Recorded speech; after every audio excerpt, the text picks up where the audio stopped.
Hi guys, so if your Apple Watch voiceover is not turning off, so how to fix it?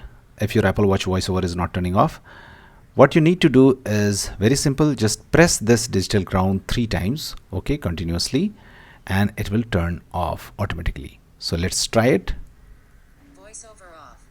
Okay, and now voiceover will be off. Okay, now how to just disable this feature? When you will press accidentally this digital crown, the voiceover gets activated.